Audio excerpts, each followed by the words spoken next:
Okay, wow. I don't even know where to begin with this one. So much stuff is happening from the very start of this episode, and it's both a mix of things that I completely do not understand and things that I think I might understand. First, I'll start by breaking down the scene. This guy right here is basically the final boss of Season 2, and it looks like he either created a massive black hole in the middle of the city, or created this giant field of ice that froze everyone on the battlefield. Or he did both of those things. I can't say it with 100% certainty, but if I had to guess, it looks like everyone here is teaming up to fight him, and he froze all of them. I recognize a few of these characters, and it seems like they'd be more on Yuji's side. Here, for example, look, this is the witch from that one episode who was randomly shown flying on her broom with no other context. You see, I remember things too.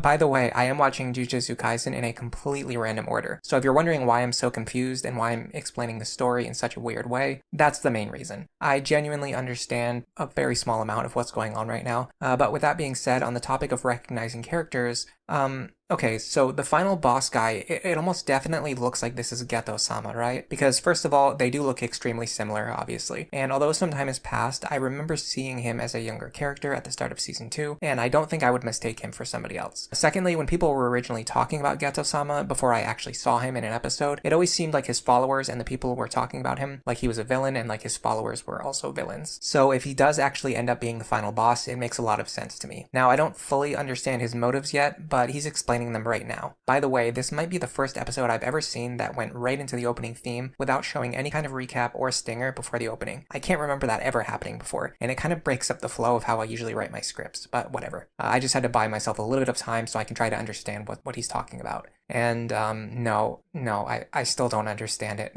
I genuinely didn't get anything that he was talking about. So we're just going to switch over to this lady here. First of all, I have never seen her before, ever. Nice to meet you, I guess. It's kind of funny that every character I know is currently frozen in ice and unable to fight, and the one person fighting is just this woman that I've never seen before, but at this point I've come to accept it. This is the chaos of Jujutsu Kaisen, at least when you watch it completely out of order. For all I know, she probably could have been featured in 15 previous episodes, and I just haven't seen any of those specific episodes. In any case, here's what she's saying. There is some kind of source of cursed energy that I think is called Tengen, or the Tengen Barrier, and it does sound familiar. I think I saw them mention this during the previous episode that took place in the past. It was definitely mentioned. Maybe is Tengen the thing that they were trying to sacrifice Riko to, or sacrifice her for? I suppose it doesn't really matter, but I would like to remember if I can. The main point is that if he uses this Tengen thing to amplify whatever he's doing, for some reason this will, I think, make it so that only Japan can produce powerful Jujutsu sorcerers from now on, and the blonde lady is worried because if the rest of the world doesn't have access to cursed energy, this might cause problems in the other nations, maybe. I don't know if she's explicitly worried that they would try to attack Japan in retaliation, or if she just feels bad because the people in those nations would be suffering, they wouldn't have any way to deal with cursed spirits, or she might be worried about something else. But Geto-sama says that she doesn't understand his plan anyway, which neither do I, but I guess his plan is just to create chaos. And then she gets really scared and worried because of something to do with Mahito. And I think Yuji tells her that Geto-sama actually absorbed Mahito already. Maybe this happened in the previous episode that I haven't seen yet. It was a really quick line, so I might have just misunderstood what he was saying. But it sounds like he said that Geto-sama just straight up came out of nowhere and just absorbed Mahito. Well, in my opinion, good riddance. If you ever remember me giving my previous thoughts about Mahito in any of the older episode reviews that I've done, you'll know that I'm glad if he's just gone. Now, Geto-sama unleashes a technique of some kind. It must be the technique that he absorbed from Mahito, and it's called Idle Transfiguration.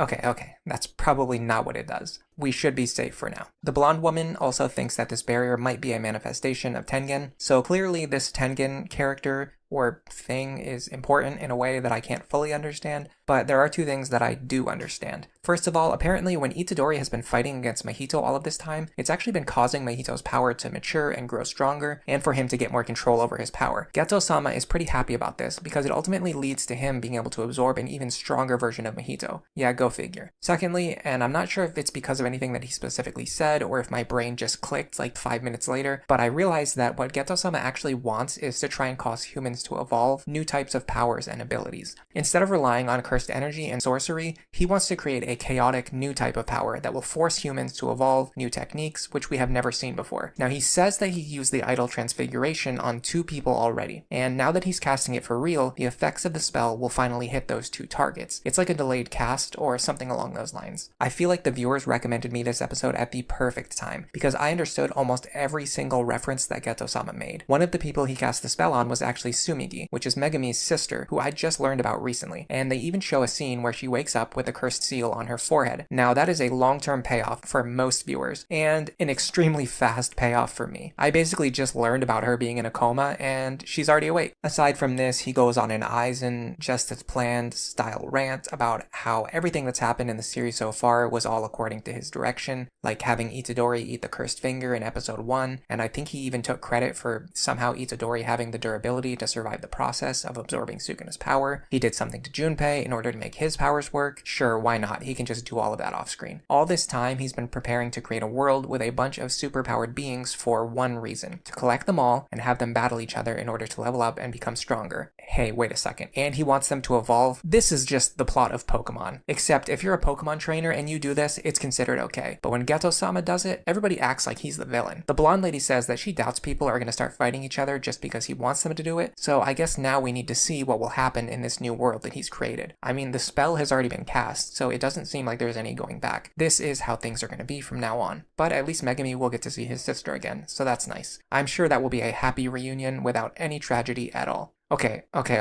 Hold on. I think I was completely wrong about like 90% of everything that happened so far. First of all, this person right here is actually the one who created the ice prison. Their ability gets released because they managed to poison her with some kind of sneak attack, I think. It's Jujutsu Kaisen, so I'm just going to assume that it involved a sneak attack. Now, all of the party members are ready to fight, and then Geto-sama starts talking about how he's been around for 1,000 years and how this plan started to come to fruition only after he obtained this body. So yeah, I was completely wrong. This guy here looks like Geto-sama, but I don't think that this is actually Geto-sama. It's probably some kind of ancient being that is currently controlling his body. And this actually lines up even more with my understanding from the previous episodes, because in the past, when I saw Geto-sama and he was younger, he seemed like such a nice guy, and I was wondering what happened to turn him into a villain. Well, if I had to guess, based on the classics, it looks like some kind of eldritch space slug probably crawled into his brain and turned him into a bad guy. It wasn't any kind of traumatic event. He begins summoning all of his Pokemon, cursed spirits, and then the battle begins. Or not. Okay, false alarm. Geto-sama just sends out this puddle and it starts to swallow everybody, and then he says goodbye and he just walks off. I'm not sure if he just escaped that easily or not, because the director here made a really bizarre decision. He just immediately cuts away from the action, and now I'm watching all of these normal everyday people in government buildings and positions outside of the barrier. They're wondering what's the cause of the blackout and all of the damage to the city. They're trying to figure out what's going on. I'd like to know too. Can we please get back to the main story?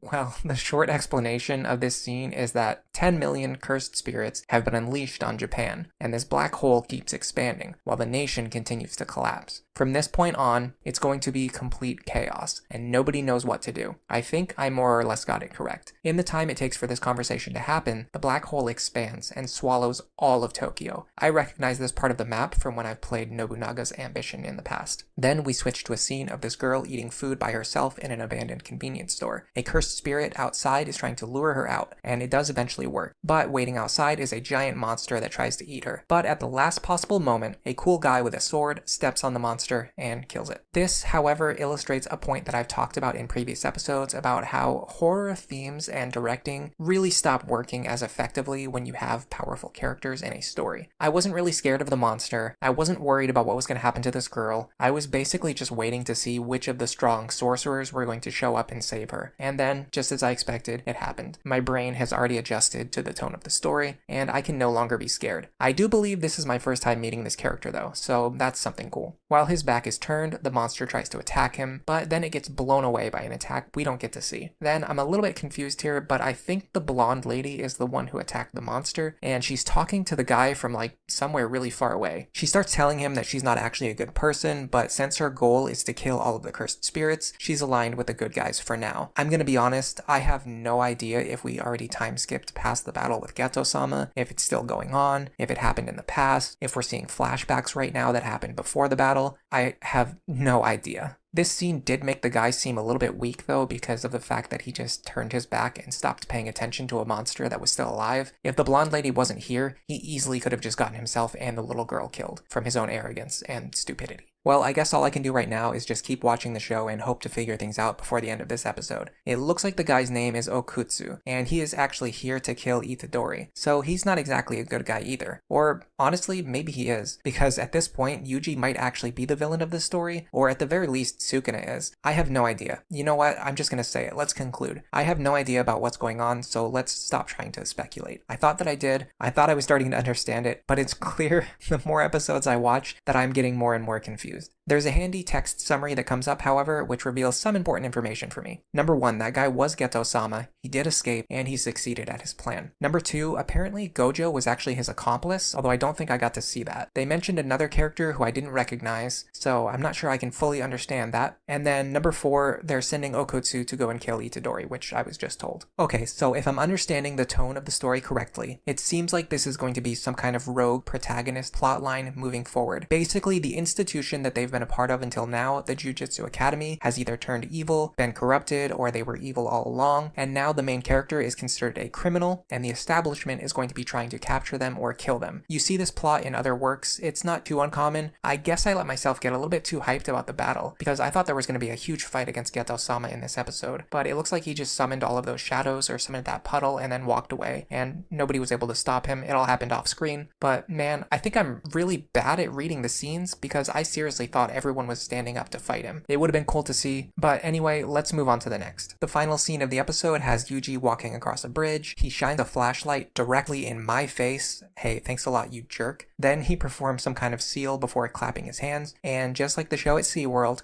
this causes some terrifying monsters to jump out in the water behind him. Again, we don't actually get to see the battle. The episode just ends right here. Well, I have a lot to talk about with regards to my feelings about this episode and the story moving forward. While there are many things that I don't understand, I think I understood enough to be enticed by some specific plot lines and wanting to know where things are going to go in the future. I made sure to watch the full ending credits this time, since I do believe this is the last episode of season 2, and I always do that whenever I finish an anime. Now, for the finale, I understand what this was going for. It was trying to resolve all of the finished plot lines while setting up the plots for next season. But overall, I really would have liked to see a little bit more action. The director of this episode seemed to really love the technique of cutting away from climactic scenes right before showing the payoff, and I was not a huge fan of that. I always try to be honest with my reviews, so I'm not going to hold back on that point. Now, in terms of setup for future plot points, I am intrigued by some of those. I would like to see Megumi get reunited with his sister, and one thing I'm really curious to know about is the current status of Yuji, but especially all of the other characters who I've met so far in the story, and where they're going to land in this split. Like, for example, let's think about Todo for a second. He views Itadori as his brother and has fought alongside him many times. Is he actually going to betray Itadori and turn against him just because the Academy tells him to do it? Or is he going to betray the Academy and side with Yuji? There's an entire group of characters all gathered around Itadori in this episode. Are any of them going to be loyal to him? Is he going to have to fight everybody at some point in the future? What about Megumi? What about Nobara, if they're even alive at this point? Although I doubt they're dead, because it would remove the potential for a lot of interesting storylines moving forward. Needless to say, we have a lot to look forward to in the future. And in the future, I do have one goal. I do want to post one of these random episode reviews for a new episode as quickly as possible right after the episode airs. I know I'm very slow at editing, but if I set aside the time and I focus really hard, I think I can turn around a single video really fast, at least within a week, if I make it my #1 priority and I don't have anything else going on in my life. It would be nice to be able to plan that out in advance, but I have no idea when the big episodes are going to air, and even the people who have been watching the show in order might not be able to know for sure when a crazy episode is coming, but that's something I'm going to have to think about in the future when I'm planning it out, hopefully while season 3 is airing. If you're interested in more of this series, you should sub to the channel. I also do other anime related videos and some gaming stuff as well.